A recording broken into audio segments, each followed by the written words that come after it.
as always, I don't think you'll be in the recording unless you say something. I don't think that your picture should not be in there. Get rid of that. No, not that, Rob, not that. Bring that back.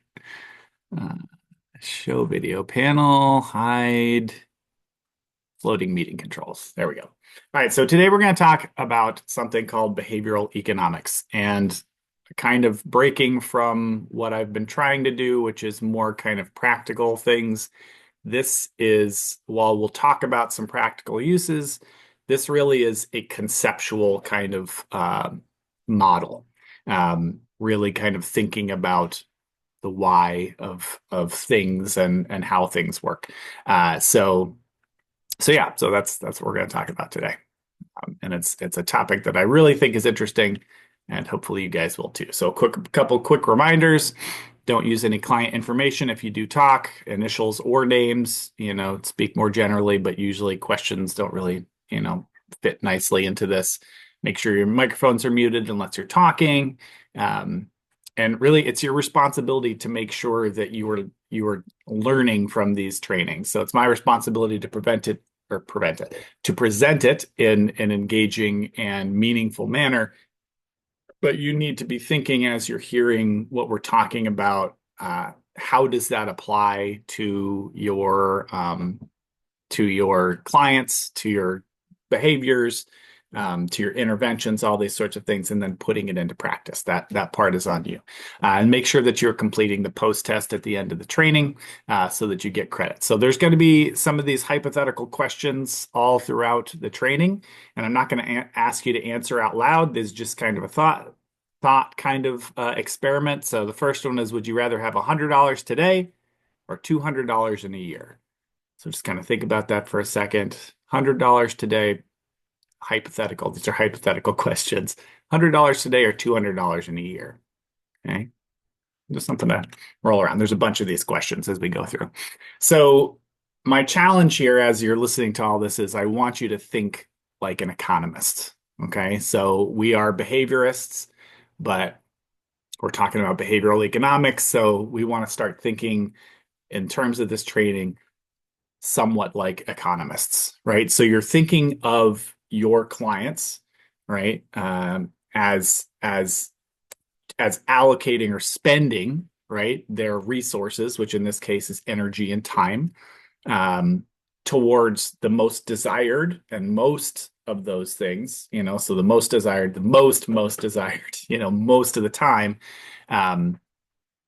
with the smallest output on our end and for the shortest amount of time over time, right? So we want, we want them to learn things faster, okay?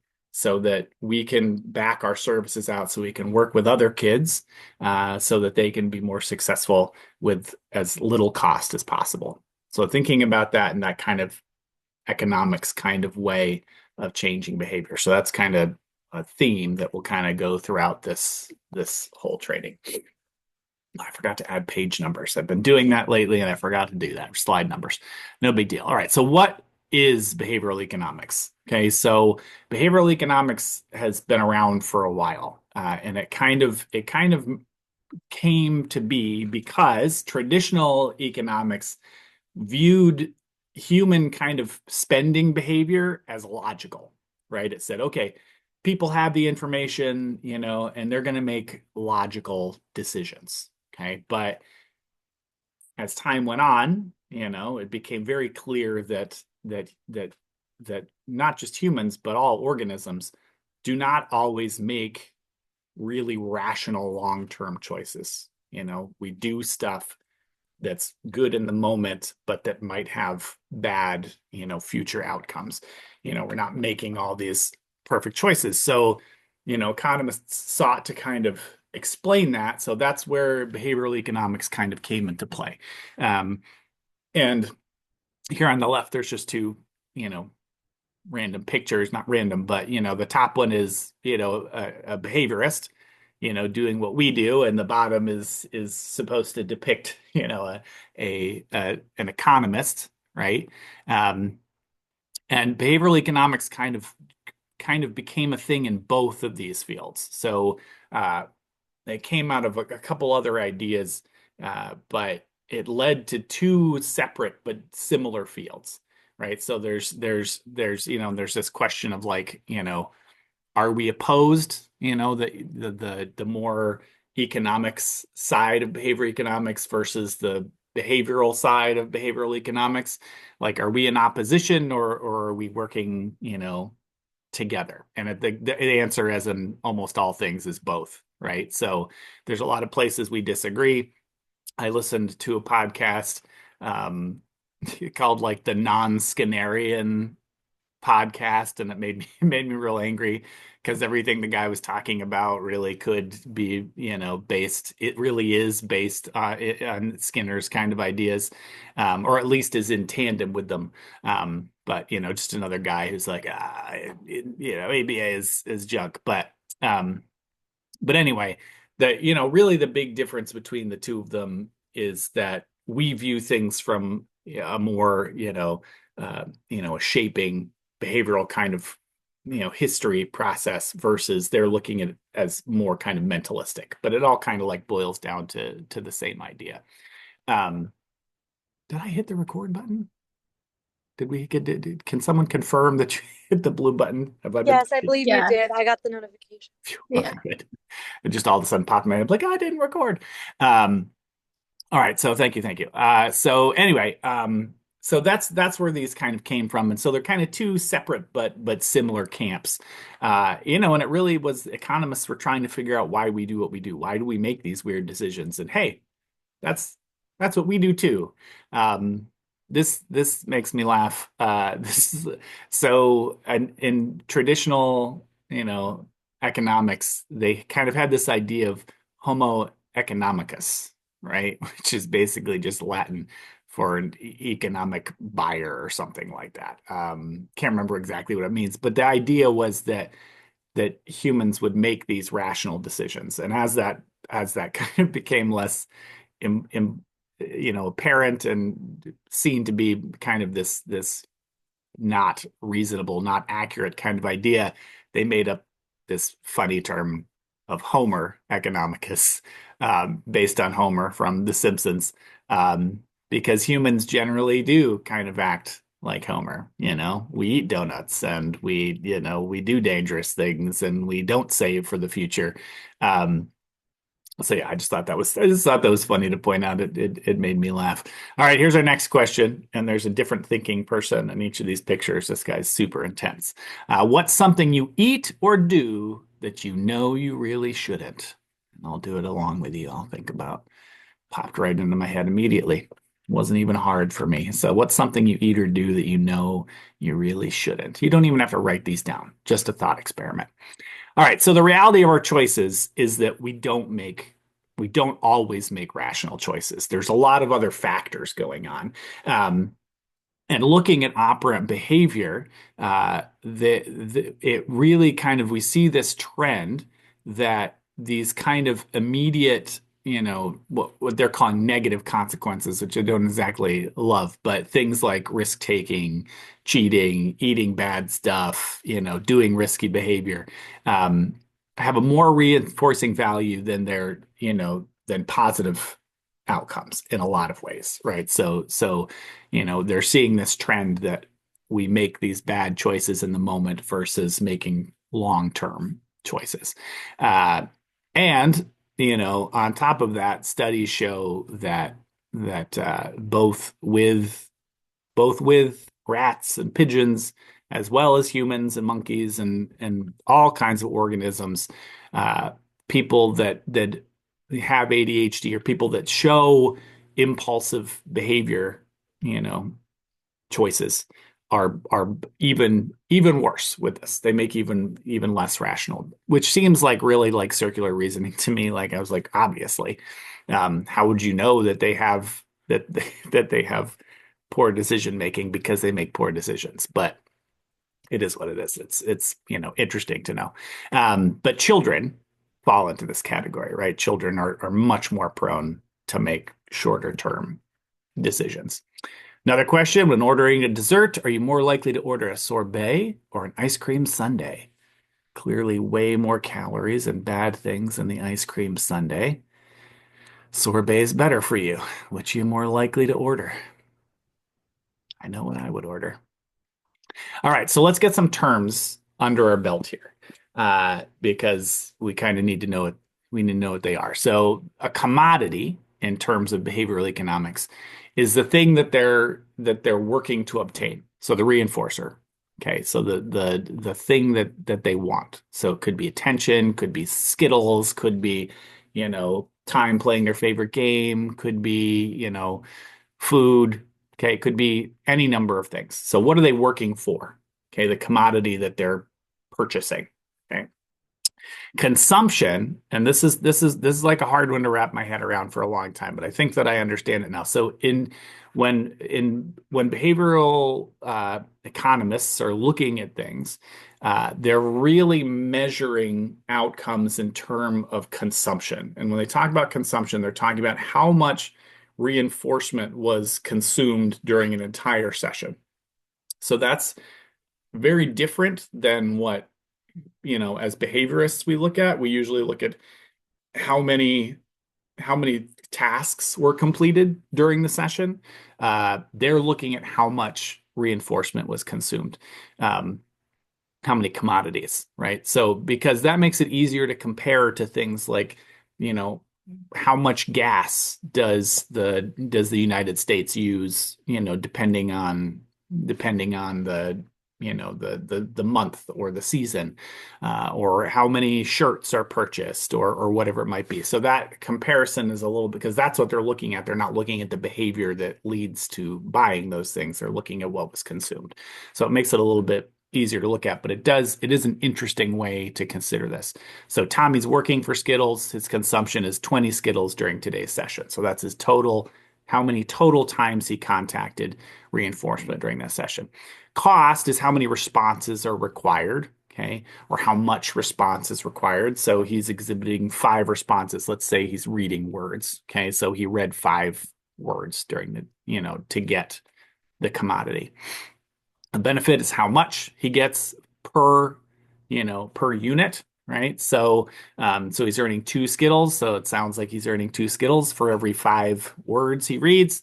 And then the price or unit price, they're kind of, they mean the same thing in behavioral economics, is the number of costs, no, number of responses divided by the amount of the commodity that they're earning, that equals the price. So if he's getting 5, he has to do 5 responses to get 2 Skittles, the price is 2.5.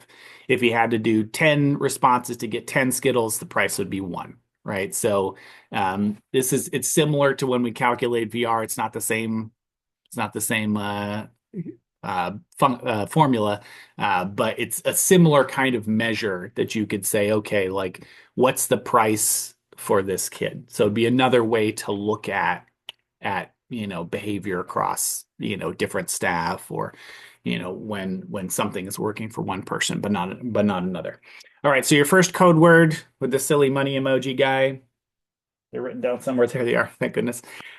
So today you're going to learn 3 of my favorite activities that we used to do at Sarah Smile.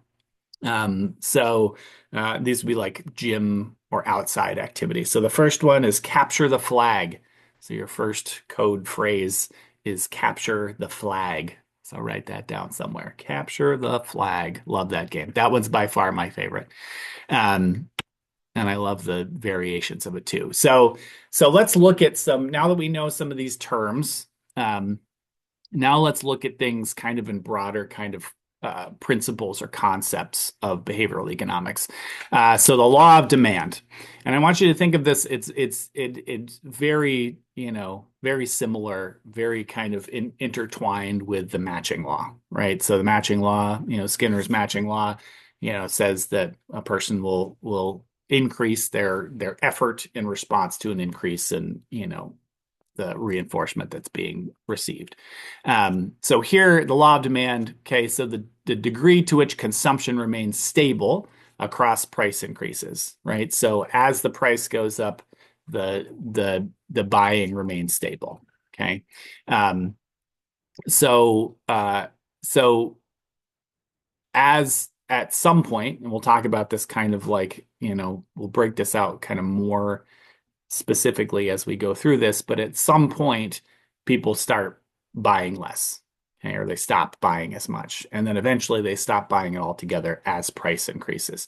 So there's a time where we go from thumbs up computer guy to say what now, baby. Okay.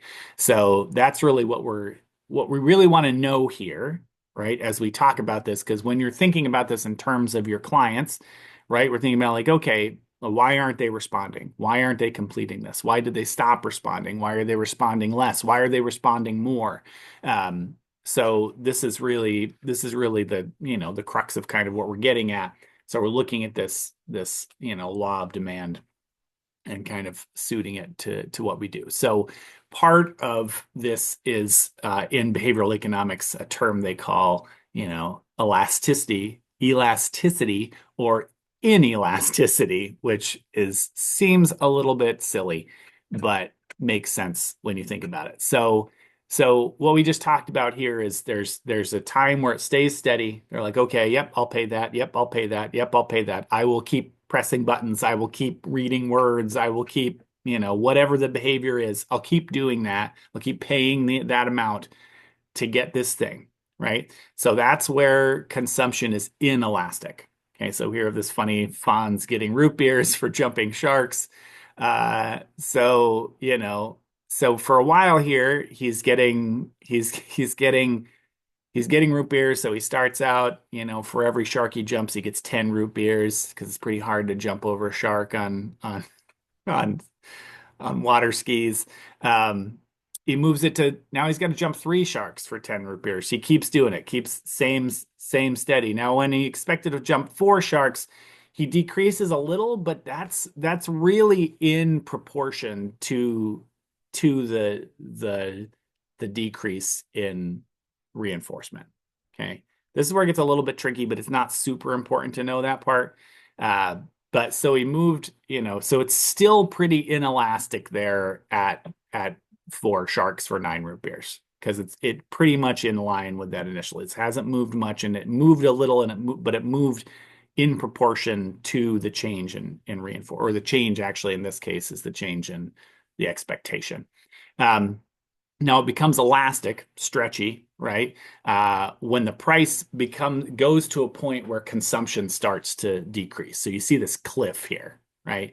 So it's kind of going steady, and I should have plotted more points as a straight line, but you'll see examples of that as we come up.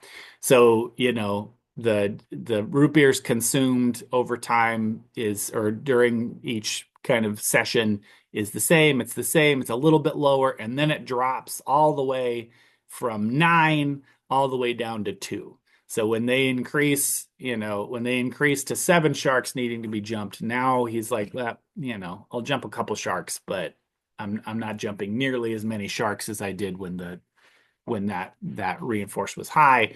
And when we drop to 10, when it's like, okay, 10 sharks, okay, for a root beer, he's now doing nothing. He's like, nope, that's not worth it. Okay. So that's the break point, right? So the break point is when consumption drops to 0, right? So behavior also in that case dropped to 0. But again, like in behavioral economics, they're looking at consumption of reinforcers. So this is what we see with kids, like, okay, like, we started them at a skittle per manned, or let's do tact, skittle per tact, skittle per tact, skittle per tact. They get steady responding.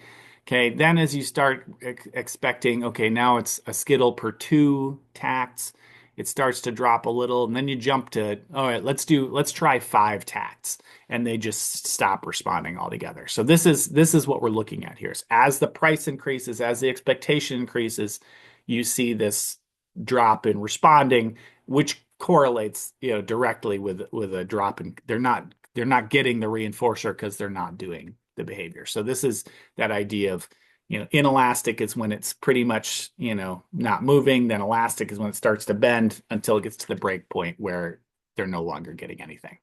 Hopefully that makes sense. All right. So now now we'll talk about kind of how they determine this, how they look at this. So they do something called a progressive ratio schedule of reinforcement, or a PR schedule. Um, so this is really, really interesting, right? And something that I don't think, probably none of us have ever done. And there's a lot of reasons for that we'll talk about. But so the way that they do a PR schedule is they take, they start with a, one-to-one correspondence, right? So, you press a button, you get a cheese puff, right? So they start with that. Okay. One button, one cheese puff. One button, one cheese puff. Okay. So then they just slowly, incrementally raise it. Okay. All right. Now one button or two buttons, one cheese puff. Two buttons, one cheese puff. Now three buttons, one cheese puff. Four buttons, one cheese puff. Five buttons, one cheese puff. Six buttons, one cheese puff. So just incrementally over time, right? And you can imagine even like breaking it up even further, but that's really what we want to see, is this kind of like, steady increase from one-to-one to as high as it'll go. You keep going until they hit their break point, right? So you should, in that data, you should start seeing where, their responding becomes elastic, right? So they stop getting that steady. Okay, so in the beginning they were eating, they were.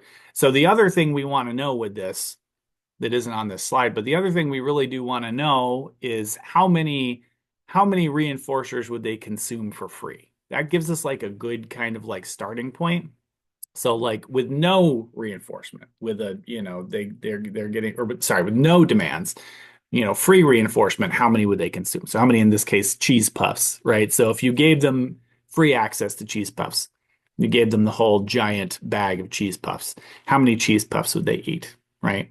So that gives you this kind of starting point to know where that inelasticity kind of lies, right? So okay, they eat 100 cheese puffs, right? So okay, so 1-to-1, you'd think, like, would they still eat 100 cheese puffs, right? If not, then like, okay, well, this isn't, this reinforcer isn't strong enough to elicit this behavior. But let's say that they do. So they still eat 100 cheese puffs at 2 button pushes per cheese puff. They still eat 100 until you get to that point where it starts to dip. Okay, all right, now they're only eating 50 cheese puffs. Up, now they're only eating 10 cheese puffs. Up, they stopped eating cheese puffs. Okay, so that gives us this really beautiful kind of, graphical representation of where they're responding becomes, or where their consumption of reinforcement becomes elastic, starts dipping, where they hit that cliff, and then where that breaking point is. Okay, so they'll still work a little bit for 20 button pushes per cheese puff, but at 21, it's game over. And you can imagine, like, well, Rob, like maybe one day they would do this many button pushes and another day. Yeah, right. Okay. I get that. That's true. But still, it could give you a good general idea. And then, they recognize that this might have to be done informally. You might not have time to do this. You might not have access to, the amount of reinforcers that you need. Well, that's a big problem. So you might have to think of it like conceptually versus a straight experiment. You might have to look at like data over time, like, okay, yesterday, for for the last few months, they've been doing, 2 button pushes per cheese puff. We tried moving it to 10. Remember when that happened? And that was a mess. Like, okay, so maybe let's try 5. So you might have to just do some, as opposed to doing this completely systematically, you might not be able to do that. You might have to just kind of think about this as a concept and understand that those drop-offs occur, and kind of use that as a, point of manipulation. So then we look at unit price, which, seems pretty kind of clear when you think about the price. But the one thing I want to point out, that they pointed out in a couple of the articles that I read for this, is something that's a theme that we've talked about in other trainings. So if you're looking at these drop-offs and responding, these drop-offs and consumption of reinforcers, we don't want that to happen, right? We want to know where that happens. So thinking all the way back to like slide number 2, think like an economist, right? We want as much responding as possible with as little effort as possible on our end so that it's more sustainable and the cost is lower on our end. So if we're thinking that way, we want the kids to be engaging in as much responding as possible with as little output from us to them. Then we don't want these drop-offs in responding. We don't want that to happen. That's kind of the key of all of this is we're learning this so that responding does not drop off, so that reinforcer consumption does not drop off.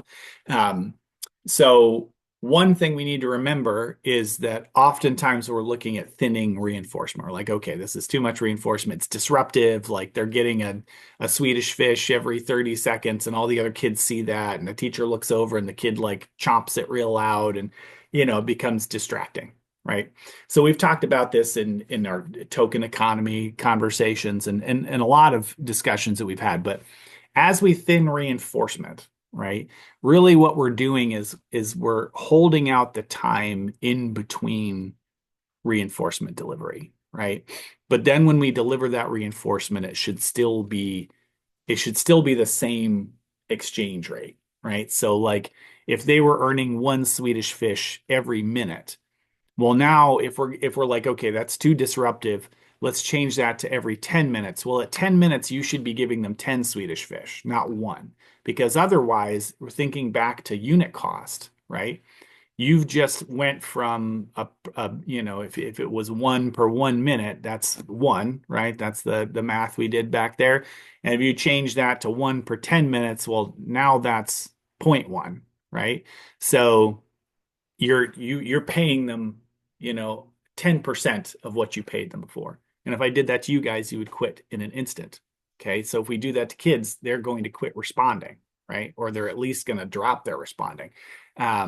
So we have to remember that we're not changing their overall consumption of reinforcers, right? What we're doing is we might be delaying that. And that's where we use things like tokens, right? To replace that so that they're less, so you still could do one every one, right? You still could be handing them a token which is less disruptive and they're not chomping it when they chew it and they're not like squealing with delight when you give it to them or whatever it is that might be disruptive. But ultimately they're still getting that same amount of the commodity so that responding does not drop off and so that problem behaviors don't start kicking up because that's the other thing we see is maybe their responding remains, but they're also engaging in problem behavior. This other thing I just thought it's kind of interesting to point out in behavioral economics is this endowment effect, which just says that we think that things that we have are more valuable than things that other people have, the same item, right? So they look at in behavioral economics, they did a lot of these studies where they looked at, they said to a lot of people who are trying to sell things like how much is this worth and they named a price and then they asked a bunch of buyers like with not knowing what the seller said like how much do you think this is worth to pay for and like in almost all the examples the seller said that it was worth more than the buyer, right? So something we have seems to have more value than something that we're looking to purchase. And just thought that was kind of interesting. How does that apply to what we're talking about? I'm not exactly sure, but it'll come to me at some point. Rob, Sky had a question. Ooh, I don't know if you want to do it now or later. what is the question? The question is, I'm just gonna jump to the question, Sky. So it's how can we figure out ahead of time like what the client's willingness to work is? Like or in economic terms, like how much are they willing to spend? What's their ratio of, behavior to This reinforcers? is a great question. And the answer is not perfect. But what I would say that's not really something that the literature that I dove into kind of addressed, but I think that as behaviorists, we would say that that's something we could determine in our initial interviews with the parents. Like, you know, how much are they willing to do? What do they work for? How much do they need? Uh, we could even ask them hypothetically, like, do you think that they would, that they would, read 3 books for one cookie? We could kind of ask those kind of questions, but ultimately it would fall down to some trial and error, some trying things out, some looking at history of what they have done versus what we want them to do. So it's not the perfect answer. And I would like to have a better answer than that, but I think that's the only one I've got. Um, I don't know if that helps, but that's that's what I've got in this moment, but I'll think about that more. Um, all right, so here's just a graph that I did of a hypothetical for myself, right? So I thought about edamame, right, which I think is very delicious. And I plotted where I thought, so I did this progressive ratio schedule, right? So I said, okay, at a cost of 0, so that's the first, point there plotted on the x axis, um, is so 50, right? So like given, if you just gave me a tray of edamame, I'd probably eat about 50, that's a lot of calories and a lot of fat, by the way, but they're probably good fats. I don't know. Gina has a lot of thoughts on what I just said, but I'm not going to let her say them. So 50, and that might be more than I'd actually eat, but so let's say 50, right? So at 0, 50. Now we're looking progressively. I'm like, okay, so now it's 1 cent per edamame, right? So 50 cents for 50 edamame. Pretty cheap, right? Then 2 cents, 3 cents, 4 cents, 5 cents. So I went through this whole hypothetical kind of arrangement. Like, oh yeah, I'd still eat this, I'd still eat 50, right? So, and I looked at my favorite local, it's like a sushi and hibachi place. They don't do the hibachi show, but the food is delicious, so it's worth it. And that let me bring up my annotation pen here. At $5, right? That's about how much now I don't think there's actually 50 edamame, but there could be. But let's say there are.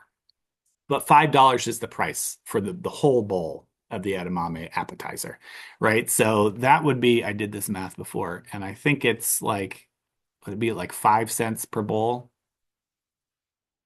No, per edamame would be 50 at Rob's math would be $5. Yeah, yeah, yeah, yeah, yeah, yeah. Yeah. So 5 cents. So like right here is the cost of like the actual edamame appetizer, right? But I said like, wait, you know what? $5 is super cheap. For a whole bowl of edamame, I would keep paying the whole amount and still eat the 50 until about here. Okay, so here's the elastic line.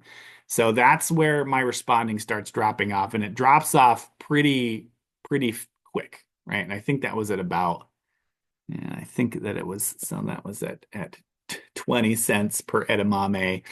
So I think it was like, I don't know, you can check me on my math, but it was like 12 or $15 or something. I was like, yeah, I'd still eat the whole bowl, like for way more than $5. But at some point, it'd be like, whoa, what? It's how much? Um, so that's where you see it go elastic, where it starts bending. Okay. And then at 26 cents per edamame, that's where I'm saying, nope, I'm not eating any more edamame. You can have them. I do not want that. So it's just kind of like, again, and a lot of behavioral economics is based on hypotheticals like this, right? So they're not looking at actual data, which makes true behaviorists probably scoff a little bit for sure. But a lot of our stuff is based on kind of some hypothetical kind of concepts as well. So, and they have also showed, this is important to say, is that they've done a whole bunch of studies where they did hypotheticals like this. They said, would you be willing to pay 1 cent, 2 cents, 3 cents, 4 cents? And then they matched it to actual behaviors, and it matched almost exactly. So that's where they kind of feel confident that they can do some of these hypotheticals. Okay. Question. Would you, this funny thinking lady, would you prefer a car that needs fuel every day at $10 per tank of gas? Okay, or needs fuel every 7 days at $70 per tank of gas, right?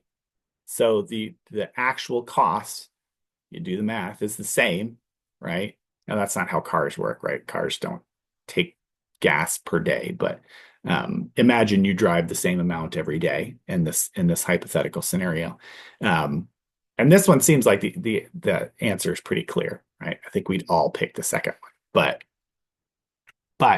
it extends to the work we do with kids. I will never get tired of Hillary looking at the balloons, so she will always have a place in my my slideshows because I just love it. Um, so let's talk about some reinforcer competition. So there's three different kind of levels of reinforcer competition. So they're substitutable, right? So two commodities that have a same functional or similar functional value and can be traded evenly, right? So Dr. Pepper and Mr. Pibb, if you don't know, are basically the same soda. Dr. Pepper is the more, popular version. Mr. Pibb, it does taste different. So you might be like, they're not the same, Rob, they're different. But in my book, if I go to a restaurant and I say Dr. Pepper and they say Mr. Pibb, I'm like, absolutely. I have no qualms. Okay. I will choose either at the same ratio. If they have both, I don't know which one I'd pick. I like them both. Almost exactly the same, I think. Um, so I respond the same, okay? But if Dr. Pepper's $10 a case and Mr. Pibb is 9, which one am I going to buy? My preference then is going to shift. So they talk a lot about these preference shifts, right? So okay, well, Mr. Pibb is cheaper, so I'm going to go with that, right? So they're tradable, right? So when one is cheaper, then the other one becomes more valuable, okay? So they substitute. Then Samwise, okay, from Lord of the Rings, loves potatoes and yams, but in a preference assessment, he slightly prefers potatoes. So he likes potatoes better than yams. Okay, but if he has to work harder, so if he has to trim 5 hedges to get a potato and 4 for a yam, his preference switches to yams. Even though he likes potatoes better, he's going to go with yams now. His preference is going to change, right? And we see this with the kids too, right? We expect more for one thing, so then they start, preferring the other thing. Um, Complementary reinforcers are things that really are inseparable from each other, right? This is like the classic, like I only smoke when I go to the bar, right? So like the things depend on each other, right? So when one goes down, they both go down. So when Rob goes to the club, he is likely to drink root beers. This is funny for all the reasons because Rob doesn't go to the club. Um, and Rob doesn't drink anything at the club, but it's just funny. So, but if the cost to the club increases, Rob's going to the club will decrease, and my consumption of root beers will decrease because I only drink root beers at the club, right? So they're joined together, so they move up and down together. Um, and then there's just another funny Samwise example, but I think you guys probably get the idea. Independent reinforcers, they have no effect on each other. Okay, so if I like both playing the guitar and watching Netflix, but you start, my wife says like, oh, if you want to, like if you want to do either of these things for 10 minutes, you got to do 30 minutes of chores. And now she's like, all right, now to play the guitar, it's getting really loud, so you need to do 45 minutes of chores in order to get your 10 minutes of guitar time. My guitar time is going to drop, but that won't affect my Netflix time. Like they're not connected, right? So these are kind of just three of the ways that they look at things. The reason that this looks so funny is I scanned it with my phone and I must not have been holding it straight. So it's bendy and I don't like that. So I apologize. Uh, but this just kind of shows, it's just a graphical depiction of what we just talked about. So substitutes, when one goes down, the other one goes up. Okay, like, okay, so it's more for Dr. Pepper. You're charging me more for Dr. Pepper. Well, I'm going to buy more Mr. Pibb. So I'm consuming less Dr. Pepper. As my Dr. Pepper consumption decreases, my Mr. Pibb consumption increases. Okay, but complements, they go down together, right? So, our example was the club and root beers, right? So as going to the club goes down, drinking root beers goes down. So it's just a graphic depiction. A couple other things that I just thought were fascinating and reasons why later when we look at humans versus or different animals, compared over kind of their behavior, I think this is a piece of it, why humans behave similarly to animals, but not exactly the same, because I don't think that now these do feel a little bit mentalistic, so I will put that caveat in there. But so economists talk about anticipatory utility, right? So we derive joy or some reinforcement from excitement about an upcoming event. So 1 week from yesterday is shopping day, which is my most exciting day of the whole entire year. I'm very excited about that. So I'm happier because of something that's upcoming, right? Dogs probably do this a little bit, like if they know they're going out, but they can't really think past maybe that. I wouldn't think like they're not thinking about like the trip they're taking, next week. And then residual utility is the lasting effect of something that was good and it's still feeding you. So these are things that are interesting commodities that I just wanted to kind of mention. Question: are you saving as much as you should be for your retirement? Can I do her face? She's looking over the side. I don't know. Can't do it exactly. Are you saving as much for your retirement as you should be? All right. Second code word or code phrase. The second thing that I like doing is a game called King Pin, right? So it's a dodgeball game, but there's bowling pins that you also have to knock over. That's really the focus. It's not really, you get people out too. You want to knock people out so they stop knocking your pins down, stop blocking the pins. But the real focus, the real win is when you knock over the other team's pins. So king pin is code word number 2, king pin. All right. So I think this is one of our last principles before we talk about putting that into practice.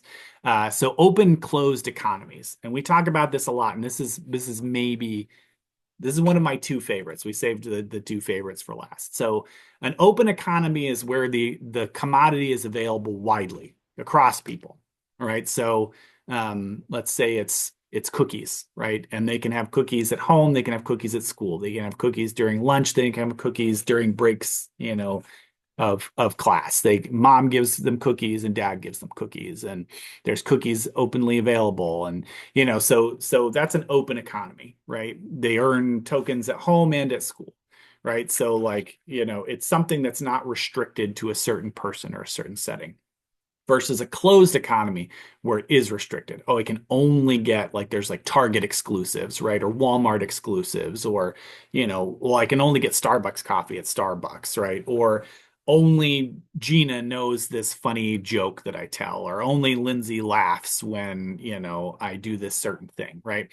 So closed economies are limited to a setting. What we see is closed economies are more effective on behavior, right? So if it's limited and we think of, in terms of ABA, we think of satiation and deprivation. So if it's available all the time, well, then it's easier to get satiated on it. Whereas if it's closed, not only are you probably suffering from some deprivation, so its value goes up, but there's also that scarcity kind of piece to it of like, oh, I better hoard this while I can, right? So using closed economies, we'll talk about this in a few slides, but you see breakpoints are significantly higher, right? So it's further out. So it's less likely for them to hit zero commodities in a closed economy because again, they're more likely to kind of hoard that. And you can use smaller amounts of the reinforcer to create the same amount of behavior because it's in a closed economy, right? So if Skittles are only available during math, right? Then you probably don't have to give them as many Skittles to get the same amount of work done as you would if they have Skittles all day long and they have them at home, especially if they just have Skittles all the time. Well, they're not going to work at all for it, right? So some things to consider, but it does raise some ethical questions. Like you shouldn't make something that is really theirs, like their teddy bear or their blanket, or even things like hugs from mom, right? They shouldn't feel good as a closed economy. Like, oh, you only get hugs from mom if you do your homework. You only get your teddy bear if you do your your manding trials. It feels a little icky, right? So those things should kind of be popping into your heads as we talk. Delay discounting is the other big one. So closed and open economies, and then delay discounting. And delay discounting is a really simple kind of idea. it really informs a lot of what we do. And all it's saying is the longer delay to reinforcement from the time of the behavior, the less it's worth, right? So they're looking at this kind of scale of like, would you, at what point is it like, well, that's too far away. I'm not gonna do this. Like, would you tap your nose for $1 right now? Absolutely. Would you tap your nose for $1 in a day? I don't, maybe. Would you tap your nose to get $1 10 years from now? No, right? Well, it's still $1. You still have $1 that you didn't have before, right? You might still do that. I don't know. Who knows? You might be, it's like, yeah, absolutely, I did it, right? Then maybe something a little more difficult. But you get the idea, right? That the further out, the less it's worth to people, right? And this explains a lot of, we always talk about immediacy. So this kind of shows that. So they talk about SSRs and LLRs. So smaller, sooner reinforcers versus larger, later reinforcers. Okay. So, but think of that in terms of like everyday decisions, right? So like, a lot of us want to do something like write a book or, write our memoirs or write the great American novel or walk the Appalachian Trail, right? So a lot of us have these kind of big things that would be like, oh, I'd be so fulfilled if I did that, right? But like what do we choose to do instead? We choose to do those small. I'll take a short walk instead, or I'll watch Netflix instead, or I'll just go out and get something to eat instead, right? So we're almost constantly making these smaller, sooner reinforcer choices over larger, later reinforcers. We're eating, like we're eating cheeseburgers, right? We're eating French fries. We're eating candy. We're eating ice cream.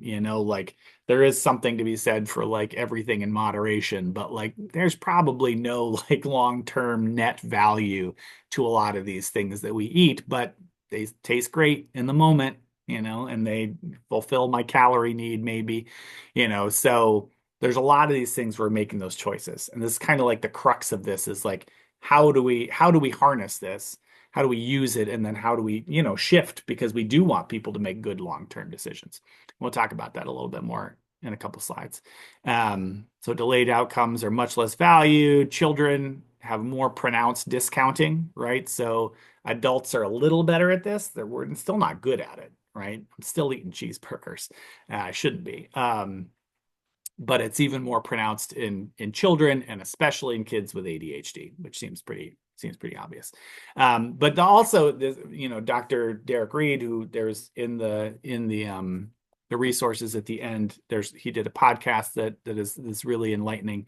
But one of his articles, in 2011, found that discounting rates adequately predicted on-task behavior during the intervention. Okay, so those kids that had those more pronounced discounting scores had a harder time paying attention.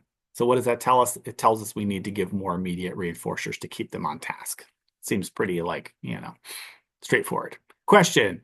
This is the one that comes up in like all the articles that they cite. Okay, so would you choose to receive $100 in 10 years or $150 in 12 years? Okay, so think of that one first. So would you choose to receive $100 in 10 years or $150 in 12 years? So make your choice, lock it in. Okay. Now, would you choose to receive $100 right now or $150 in 2 years? Okay. So $100 right now, hypothetically, or $150 in 2 years. And this one's like the classic example. Like, okay, lock in your choice. So this one's a classic example because most people, the vast majority of people in the first scenario, pick the more what's the word we used in the beginning? Logical reasoning. So most people pick the $150 in 12 years. Okay. So most people make that more rational choice. But when you switch to right now, okay, then their preference flips. So most people then choose the $100 right now or the 150 in 2 years, even though the delay between those two is the same. It's still 2 years. 10 or 12 years, that's 2 years apart right now, or 2 years from now, those 2 years apart.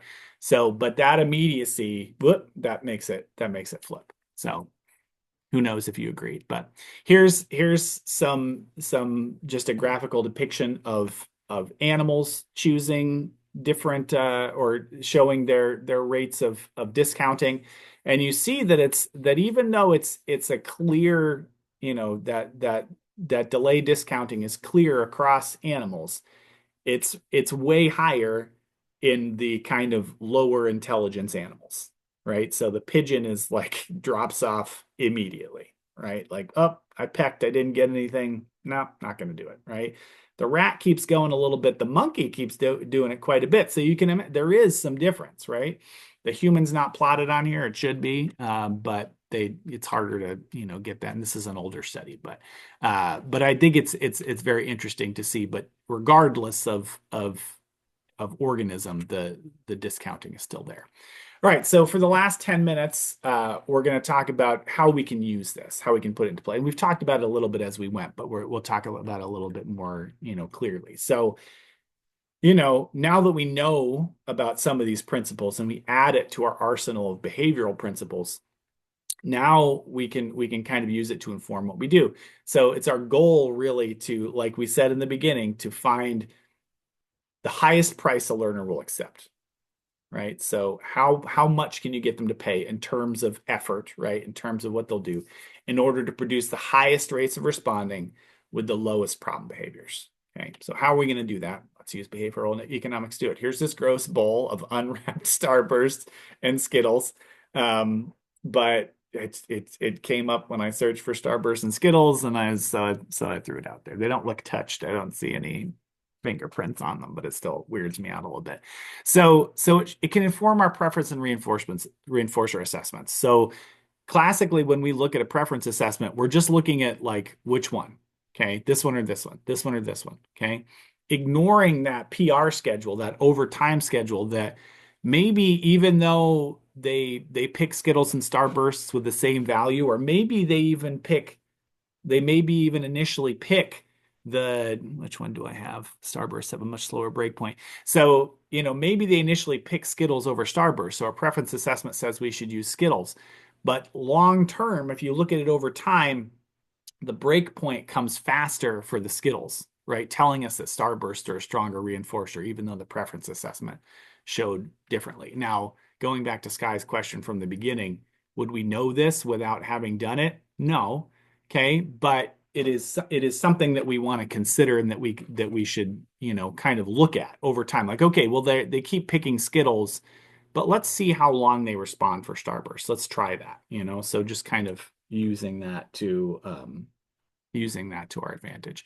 It can inform our FBAs and assessments. So when we're looking at things, when we're determining our plays, here's a sports ball guy looking at the menu. It's not what he's doing. He's looking at the playbook. I know what he's doing. And he's a football guy. I know that. But anyway, so thinking about like, okay, why does this happen more, here and less here, right? So thinking about those open and closed economies. So when we're looking at function, we're looking at, the rates of behavior, considering that it might be open or closed economies. It may be delayed discounting. It might be all these things we talked about that are kind of feeding into that. And I really like this idea here. So they talked about this child who might be, really driven by teacher attention, right? So making that so that's a closed economy. They're only getting attention when they are disruptive during class, right?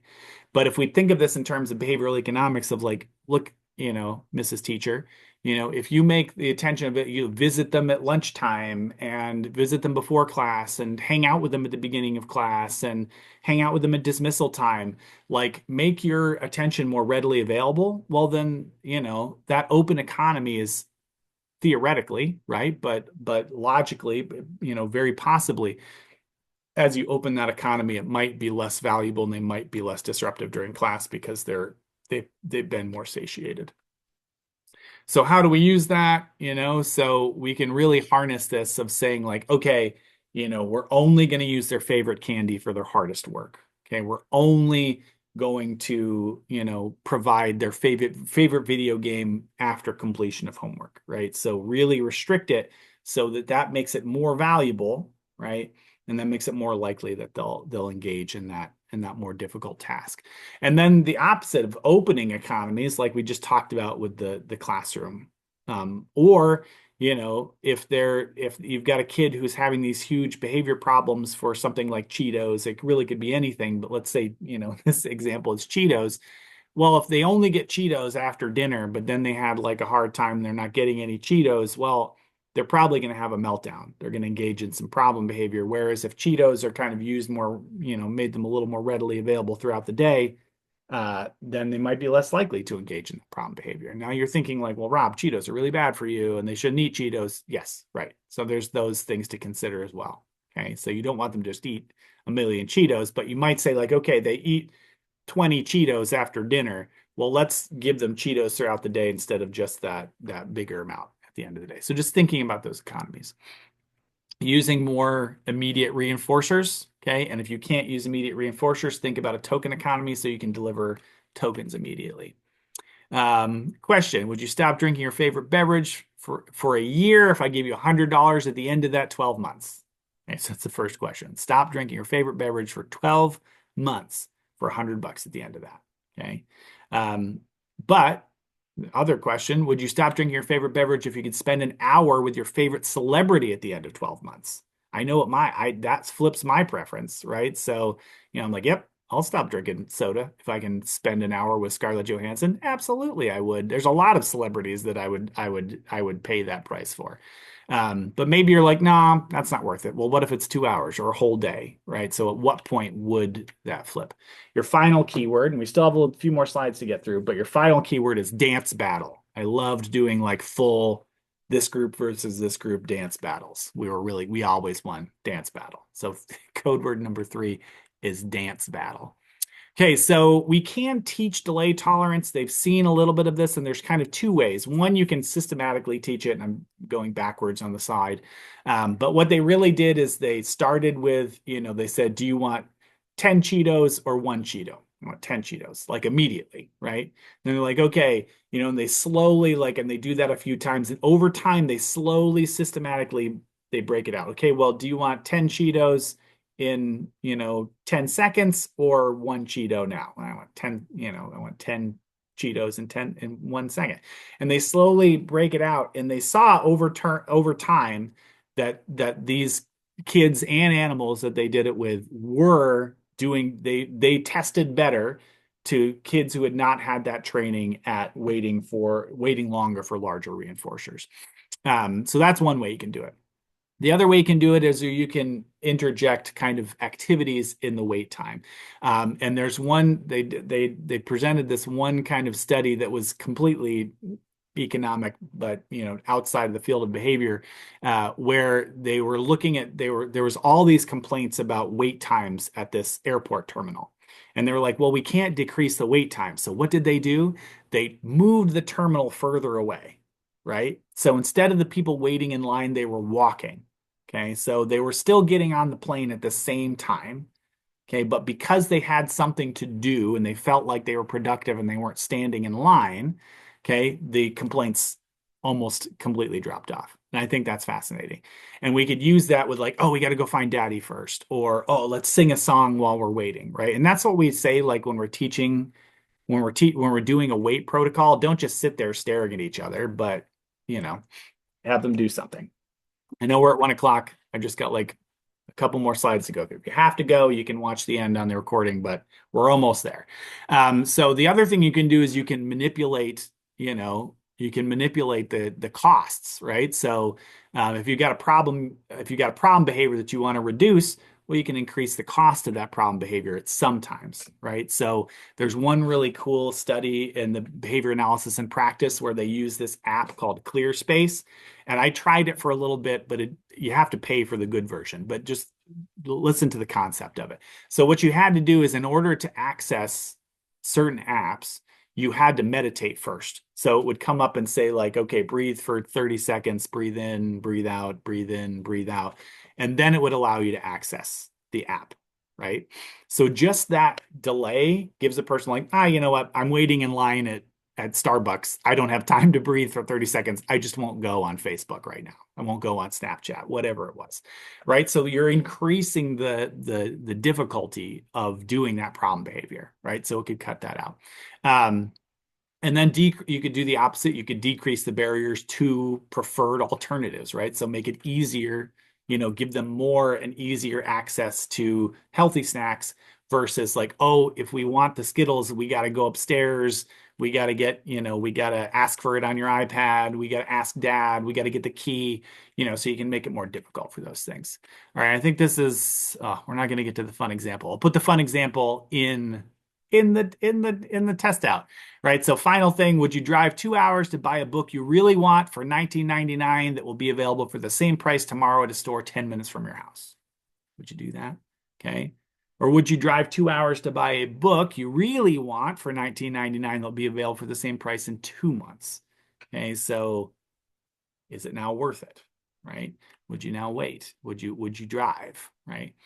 5 months, 12 months, 2 years. So again, this all these scenarios, hopefully it's clicking in your head that they all kind of go back to delay discounting and reinforcer value and all the things we've talked about. So I'll put this SpongeBob example. There's SpongeBob milking the jellyfish on toast. I'll put that in the test out, and the references and resources will be available as well. But sorry for holding you guys a little bit long. Hopefully that was helpful and insightful. Yeah, have a wonderful day and weekend, and I'll see y'all soon. Rob, this is great. Oh, you This is liked it? awesome. Oh, This good. is awesome. Oh, let Oh me my stop here. God, this is great. Let me stop where's the recording button? There it is. More.